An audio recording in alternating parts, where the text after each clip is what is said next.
this morning. My name is Marty Dorgan, and I'm the Vice President of Quality and Safety, and sort of the Ebola czar right now. A nice new title to have. And with me today is Tammy Cooper, infection. Am I on? I'm not on. Did you push the button? And with me is Tammy Cooper, infection prevention nurse, and behind me are my marketing friends, Casey Duffy and Blake Long, and they've been helping me, helping us get ready and prepared for Ebola. So we'll start out with how is Ebola spread? It is spread with direct contact between body fluids and broken skin and mucous membranes, blood, vomit, stool, urine, semen, breast milk. A person is not infectious until they develop a fever, and the incubation period is 2 to 21 days. So if you meet someone and they have been to Africa and they do not have a fever, they are not contagious. It's as simple as that, but it's very hard to understand that sometimes because we live with fear Ebola and we're quite afraid of this virus. The symptoms are very much like flu symptoms, which makes it somewhat complicated to diagnose. Fever, abdominal pain, aches and pains, diarrhea, headache, fatigue, all of those are just like the flu symptoms as we enter flu season. That's why it is so important to ask those travel questions. We're asking in the hospital at every port of entry, have you traveled outside of the United States, and where have you traveled? And if it's in those countries and someone has a fever, we would believe them to be high risk for the Ebola virus. Many misconceptions. A myth. Ebola is airborne. Ebola is not airborne. As I just explained, it is only through the mucous membranes. Body fluid of a person who is sick or has died from Ebola. Objects that have been infected, such as a syringe or needle, and then animals that are infected. It is believed that the bats were the first to get Ebola, and then they infected a monkey, and someone did an autopsy on a monkey, and that's where the spread of Ebola has started. Other common misconceptions is that Ebola is impossible to kill. Ebola is easier to kill than C. diff, and we know that C. diff is a common infection in our hospitals. If you're concerned about Ebola on the surface, if you use Cavicide or Oxivir, which is what we use in our hospitals, wipe it off and wait the dry time, 3 minutes for Cavicide, 1 minute for Oxivir, the Ebola virus will die.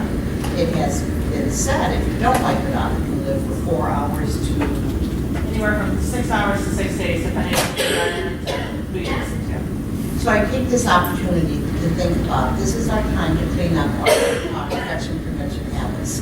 There's no time like the present to be wiping off our phones, wiping off our surfaces, wiping off doorknobs, things that we have been teaching ourselves and trying to hardwire in hospitals for years. So to start doing this, not because we might get Ebola, but now is a good time to have that heightened awareness and to clean your workspaces every day, clean your doorknobs, wash your hands, follow your isolation procedures for any patient in the hospital. This is the time to do it. It's on the news. People are watching us as healthcare providers, and we need to protect ourselves, each other, and the general public from any messages, the flu, or more intense cases like Ebola. So where are the Ebola cases? Ebola is in 3 countries in Africa. It is in Sierra Leone, Guinea, and Liberia. It was in Nigeria, and I want to talk about that a little bit. Nigeria is a country that does not have the hospital beds that the United States has. It does not have the technology that the United States does. It does not have the supplies regarding medications and treatment, as well as PPE equipment. And they were able to capture and control the spread of Ebola, and it's no longer a high-risk country. So if Nigeria could do it, certainly the United States could do it with all that we have, all the richness in healthcare supplies, technology, and knowledge, and hospital. So a reality check. As of, October 7th, 13 people died of Ebola every day. You look at these numbers, these are daily numbers of people in Africa. 110 died from tuberculosis, 404 from diarrhea, malaria 552, and HIV/AIDS. 685 people die every day in Africa from that. So when you look at that, we see that we would want to control Ebola. It does have a 90% fatality rate if untreated. However, we do not want it to reach that capacity of these other bad viruses and diseases. So Ebola in the United States, 4 healthcare workers got nosocomial transmission from West Africa. 1 Liberian national, Mr. Duncan, who died in Dallas, and 2 nurses in Dallas. Now we have a 3rd doctor since that slide went up. 1 anonymous person and 1 media cameraman. 6 out of 9 cases were from nosocomial transmission with a case fatality rate of 11%. The United States is doing very well. In Africa, the death rate is 90%. And one of those reasons are people are so poor in Africa. If someone dies of Ebola, we learned this from one of our doctors, someone dies from Ebola, they cannot get rid of that extra mattress that person had, that extra pillow, their dishes, whatever. They cannot, they look at that as a gift. They may go down to the river that is very infected with Ebola and everything else and clean it. But that's another reason why the spread is so bad and so hard to contain. Plus, there are no hospitals in Ebola, or if they do have hospitals in Africa, there's no water. Dr. Kerrigan is going to Africa next year, and the hospital he has does not have any water. So you can see the challenges that Africa faces. So when we were tasked with how are we going to manage Ebola at Unity Point Health in Peoria, it was a big task, and there's so many things to do that we put together a team and we set our priorities. And as you can see from the team, we have Tony Howard, who is the emergency director at both campuses, our 2 infection control nurses, Tammy and Deb Steele, Maggie Ballard, EMS, Tony Jorgensen, nurse manager, Blake and Casey from marketing, and then myself leading it. We also have 4 other executives who support us, who help us when we're struggling with making a decision, or when we have 2 ways of looking at something, they also weigh in. So it's very executive-driven as well as employee-driven, how we were going to master and secure for cases should they show up in Peoria. So then we asked, are we prepared? What have we done to prepare? What have we done to make you feel safe, the community feel safe, but still care for our patients? Tammy and Deb Steele started working on Ebola protocols in August. This is when they started thinking this is a threat to the United States. We need to be prepared. So they had started working on policies and protocols without much attention from any of us about that. Then the case in Dallas came, and everyone got involved, and we knew we had to step up our proactiveness of being prepared. So multiple protocols. How many of you have seen them on Connect Me? So those of you who have not used Connect Me, there's a wealth of information on there in our preparedness plans. We have executed drills in the emergency departments to test our protocols. Every time we do a drill, we find something that did not work well, or that we needed to make a little bit safer, or we needed to do more research. Drills are so important, as well as having the education and knowledge in this area. We're working to schedule other areas for drills. This week we did the lab. So we had 2 lab employees pretend that we had a patient in the ED, and they practiced how to draw the specimen, how to package the specimen, and what to do with the specimen. One of them read the directions that we had outlined, and the other one did the actual procedure. And they found some opportunities for improvement. But what a great drill, what a great practice run that was. So what is our plan when a patient comes? We will not keep Ebola patient here long term. What we're seeing across the country is as soon as we have a diagnosis, they are moving to a center of excellence for infection prevention. We have 4 hospitals in Chicago that have been designated, but that does not mean our patient would go there. It would be up to the CDC to guide us, probably based on the patient's symptoms, where that patient will go.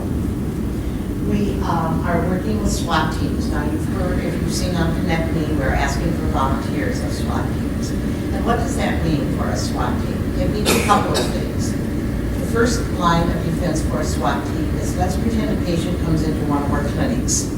They say, I have traveled to one of these countries in the last 21 days and I have a fever.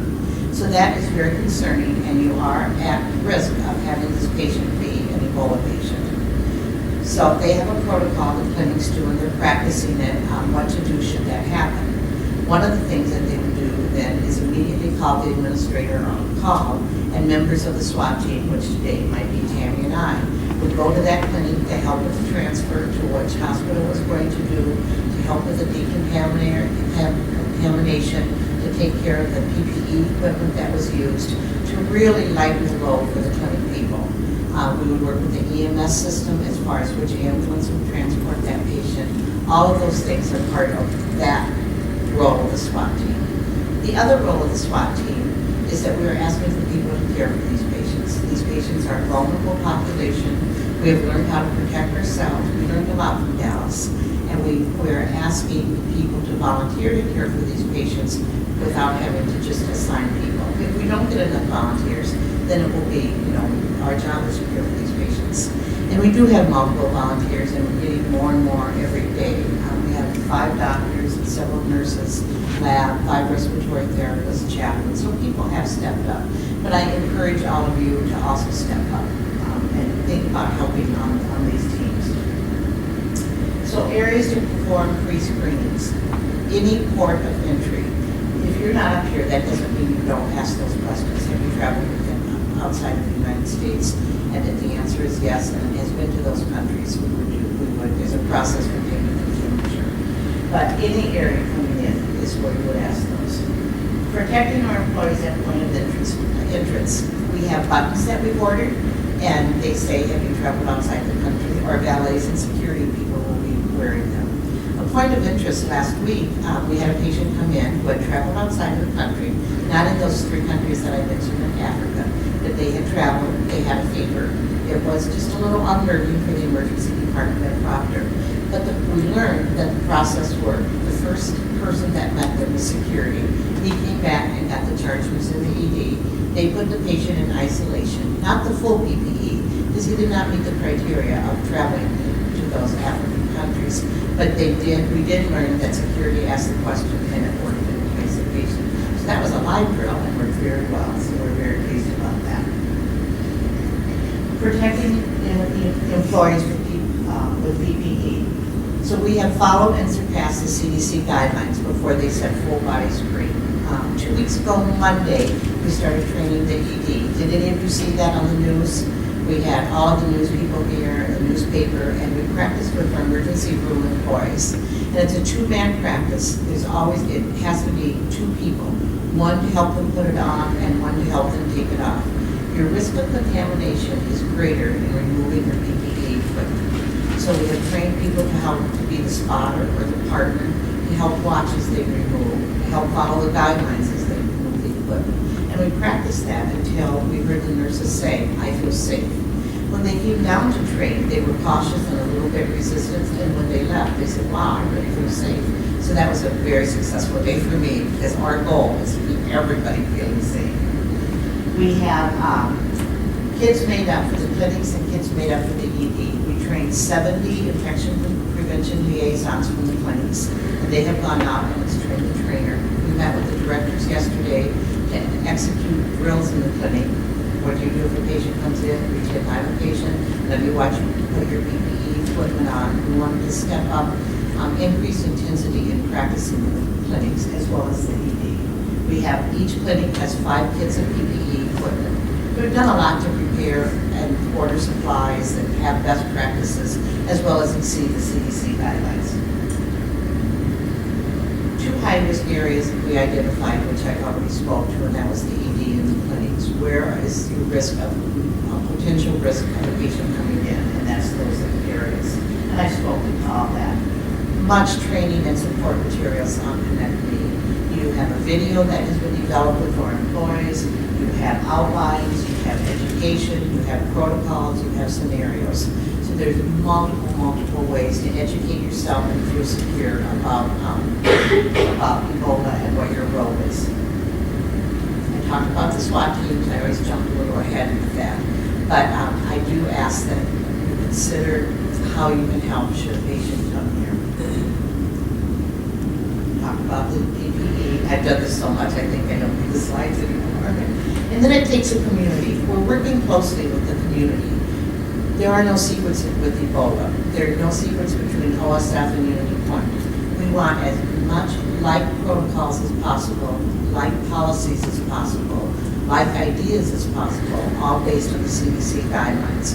We We've had a community meeting with OSF, Community Point, Public Health, Fire, EMS, Walgreens, because patients walk into Walgreens to screen. It's very interesting. And we shared what we were doing, we learned what we were doing, we identified opportunities for us.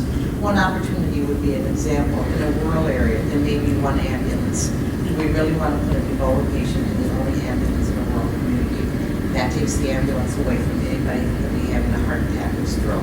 So we are currently working with EMS with our EMS system to identify one ambulance, strip down the supplies that would transport that patient.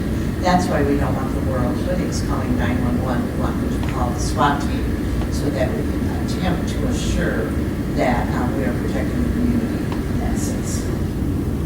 We also have, and I didn't mention, Community Point at the system level has a very large Ebola team, and they review our materials, we review theirs. They help set protocols for people who maybe haven't done as much as we have.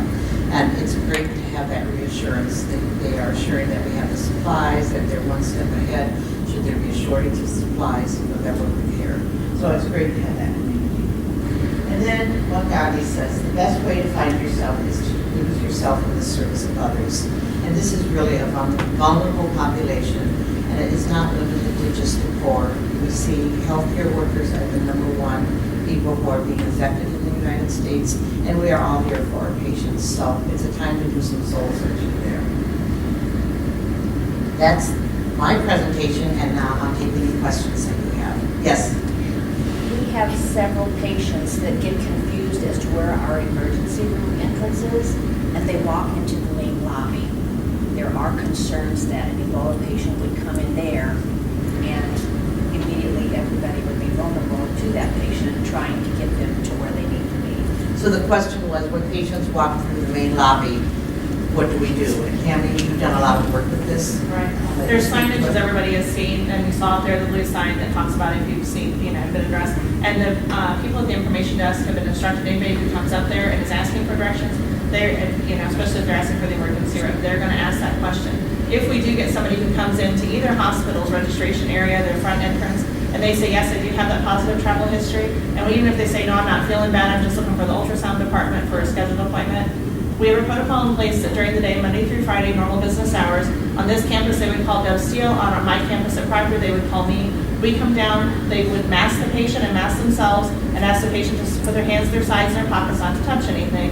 We would then come down and take their temperature, and we've ordered no-touch forehead scanning thermometers, which should be here hopefully in a couple days. We'll take their temperature. If they don't have a temperature, then they're a regular old patient. We unmask them. They go about wherever they need to go. We'd escort them to the ED if that's what they were looking for.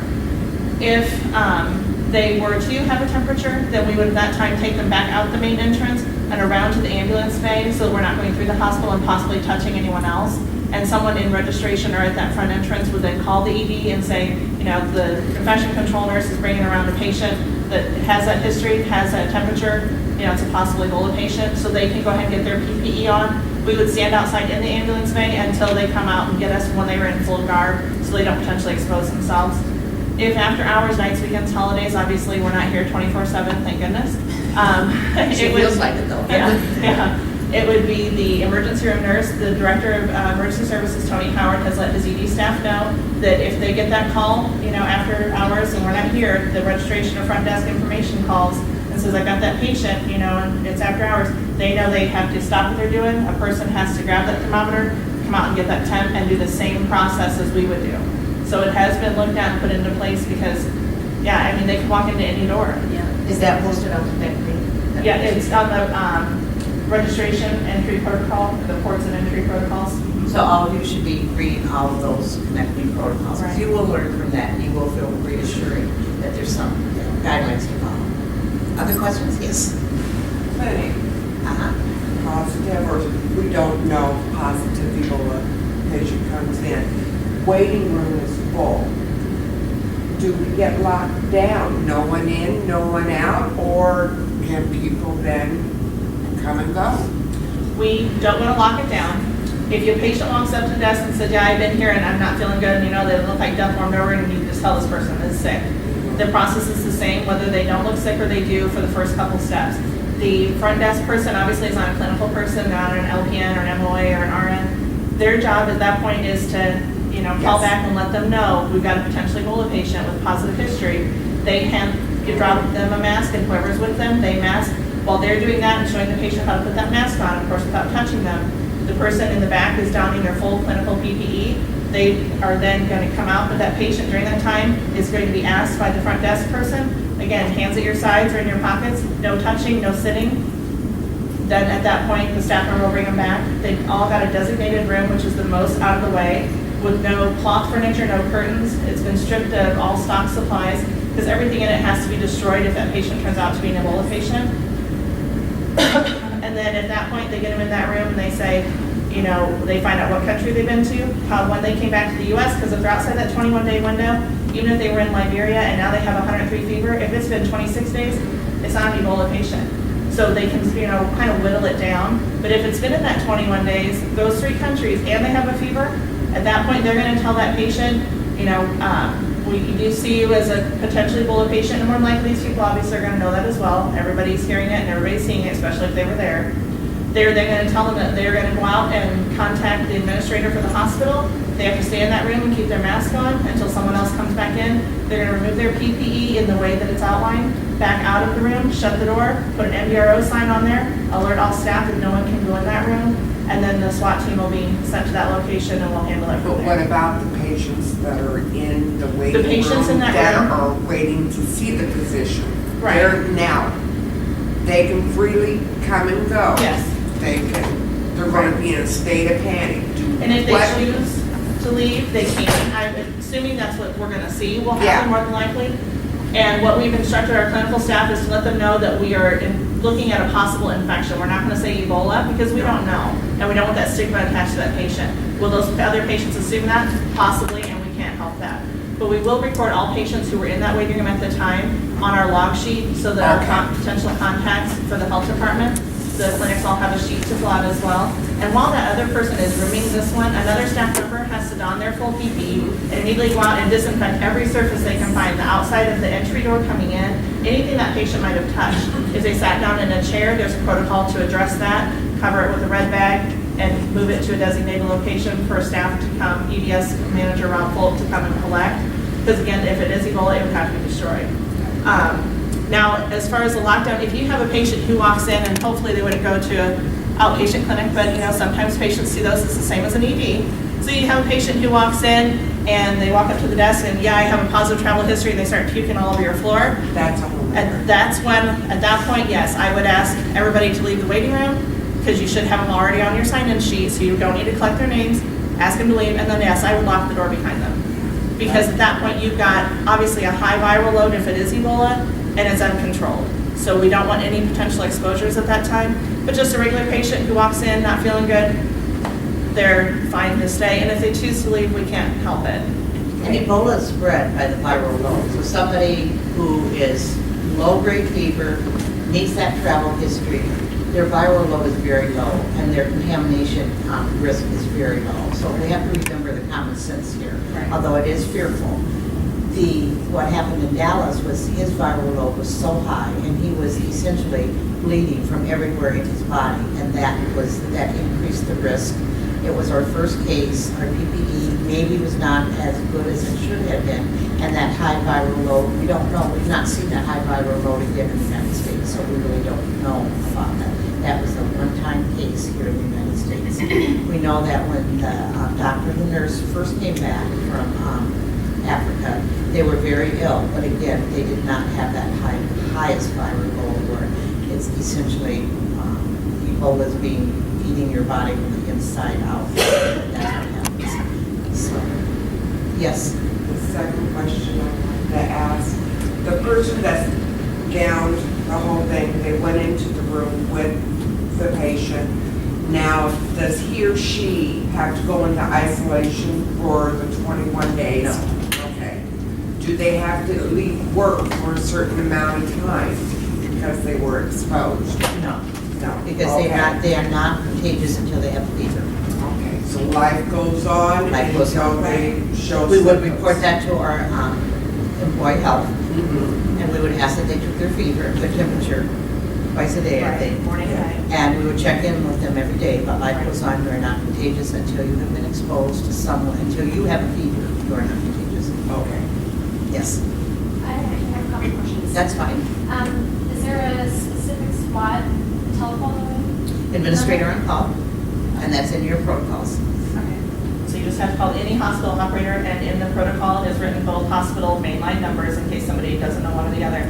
Just operator picks up, this is so-and-so location, I need the administrator on call page. She'll page right back to your location, make sure somebody's ready right there to answer the phone. Tell them what you've got, she'll ask further questions and kind of delve in to see, does it really meet this travel criteria, or are we outside the window? And they just want reassurance, which is totally fine, I would too if I was in that situation, that we're safe to treat it as a regular patient. And if it is a SWAT or an actual potentially Ebola patient, the administrator on call after she hangs up with you from gathering information will contact us and we'll be dispatched to that location. But we will be, if you're in an outer area, there's been concern about some of our clinics are as far away as Canton and Lakewood. So you've got, half hour, 45-minute drive time. We will be in contact via phone that entire time in case the condition starts to change, which it shouldn't. These patients should, again, hopefully be in a very early stage, just not feeling good. So again, it should not be an emergent, this patient's crashing right in front of me type of situation.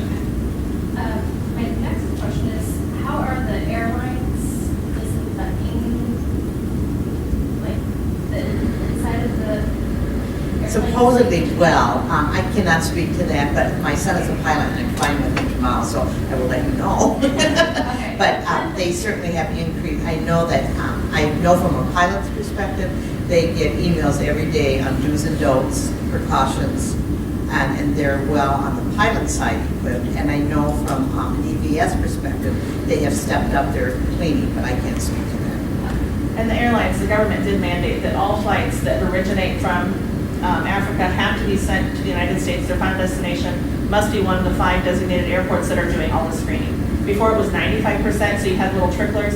They've mandated those flight routes have to be changed. They have to land in the U.S. in one of those entry ports.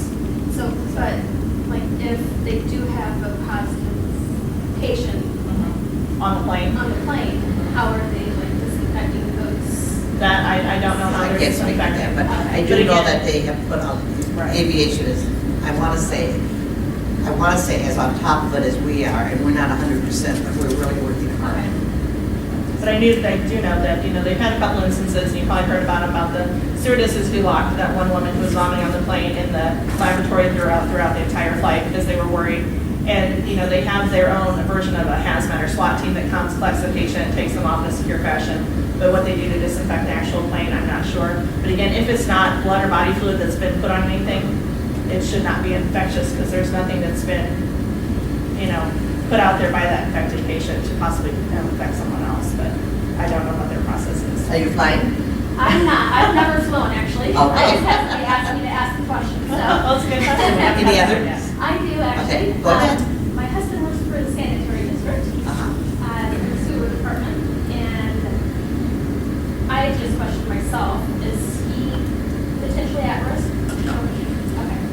We have a, you want to explain that? Yeah, if a patient uses the toilet, okay, they're vomiting, they have diarrhea, the process that will happen is you will put a bleach solution in the toilet, you wait a minute to flush it, then you flush it.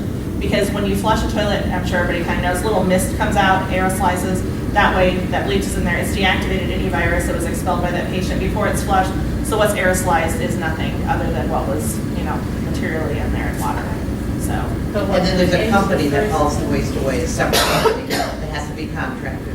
We have a special dumpster ordered for Ebola waste, and then some special team comes in and manages that. So it doesn't just go out of the hospital garbage.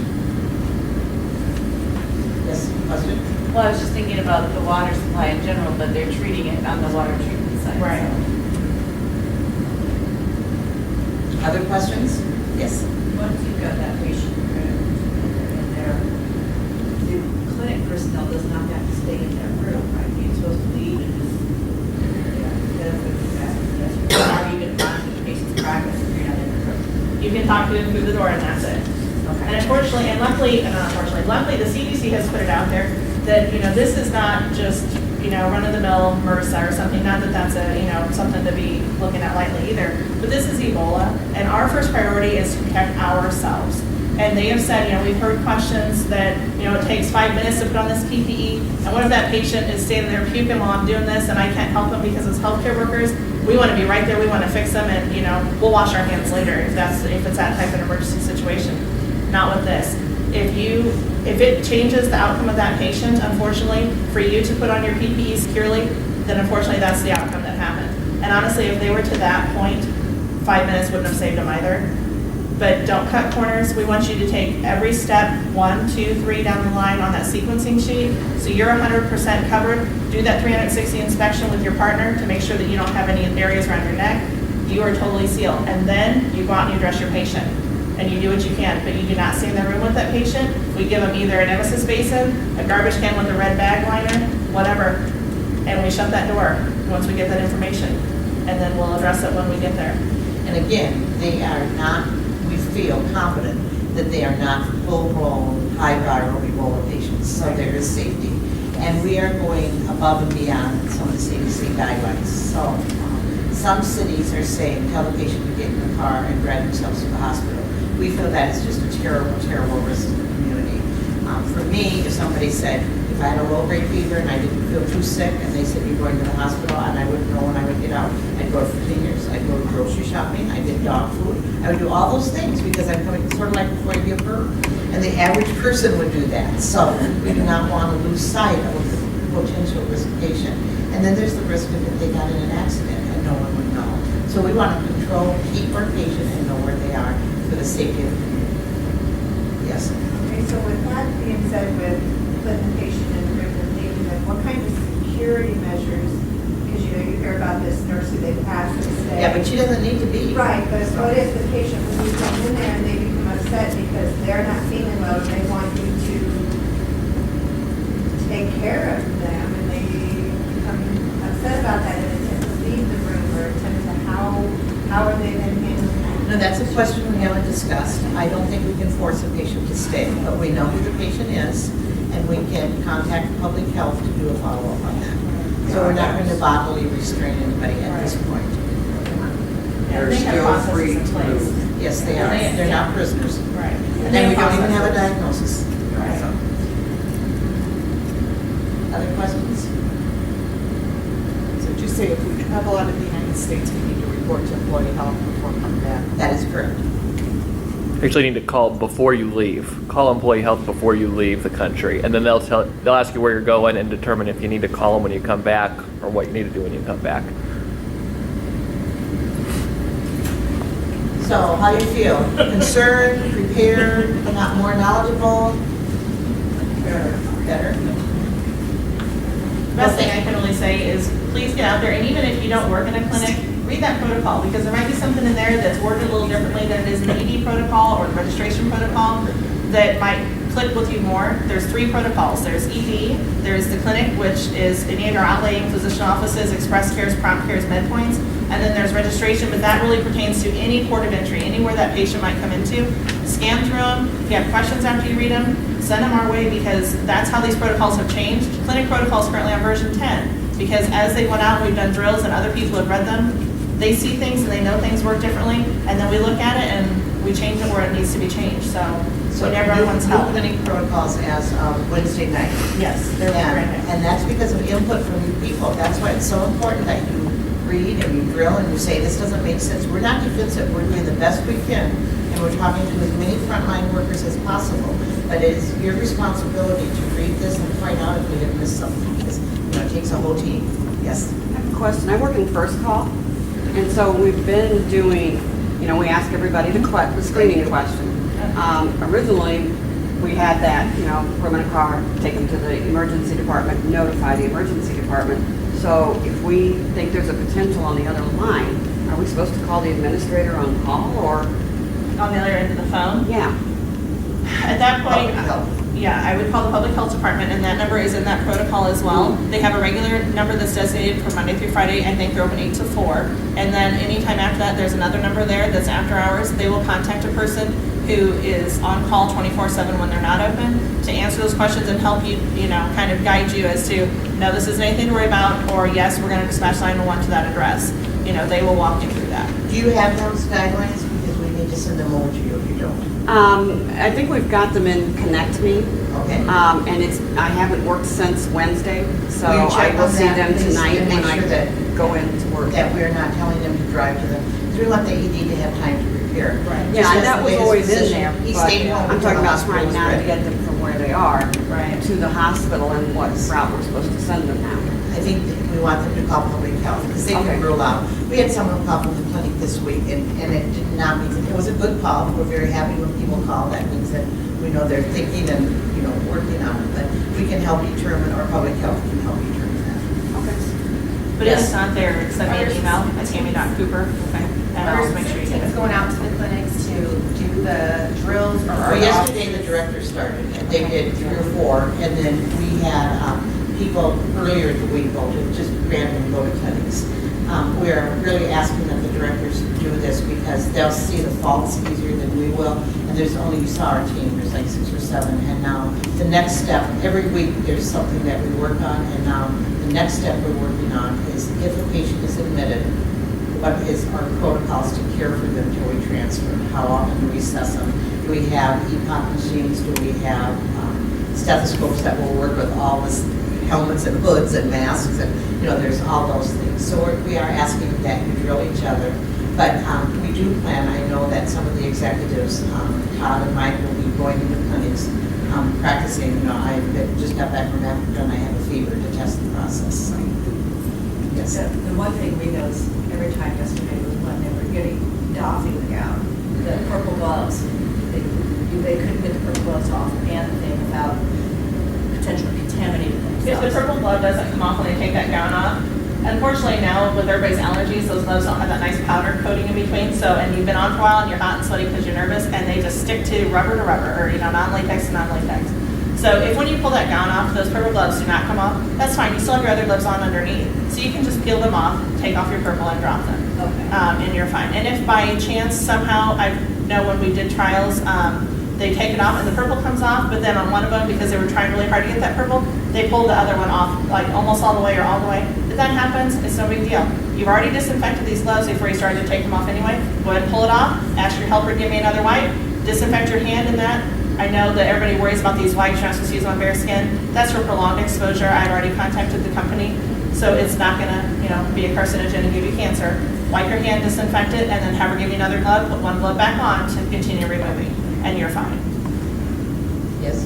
In our drills we had yesterday, the biggest issue that we had, once again, was the patients in the waiting room. We were operating, and Yeah, and see, that's the biggest issue, is getting knowledge to people, to our patients, lower the fear. it's a terrible risk. We That's thought we could do that's some where our scripting, but issue- nobody's going to hear. I mean, we No, can do right. scripting for you to say, this is a drill we're practicing to keep you safe should we ever get a patient. You can say all those things, but I'm not sure that we're going to have the answer. They were ready to buck and run out of the door, and that was the last thing we wanted them to do, because we did not disinfect the door of the patient coming in. And they were ready to put their hands and grab and go. So that's another big issue, is getting anxiety level down in that waiting room if they see a process. Yeah. When you're drilling, like Marty said, make sure you announce to anybody in there, we're gonna do a drill, this is to protect you and keep everybody safe in case it were to happen. But remember too, if when the situation does go live and you have that person walk out in that PPE and everybody's like, oh, I'm out, and they run for the door and you think, oh, those people touched that door and I didn't get to clean it yet. Unless that person had vomit or something on their hands and touched it and it was there, and the person who put their hands there had an open break in their skin, a sore or something, their risk is almost nil. So Remember we're Mr. okay, then we're just Duncan? taking extra precaution. Mr. Duncan had the worst Ebola case in the United States, and he died. He lived with a fiance, he lived with children, he lived with neighbors, none of them got it. There's a student nurse in Africa, and 4 of her family members had Ebola.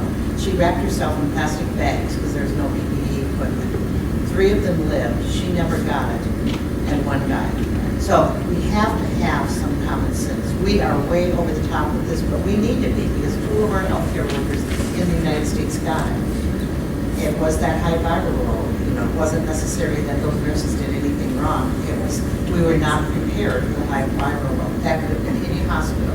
Now, that Dallas hospital may close, and it's the second largest hospital in Dallas. They have no patients. If you read on the internet, their risk of survival of this is very, very minimal. So that's why we're doing so much. But we have to remember, just because that patient touched that door, they're not getting the vote. So we have to have that common sense come back. Yes. So thank you all for coming. I hope it helped, and feel free to call us at any point. Thank you.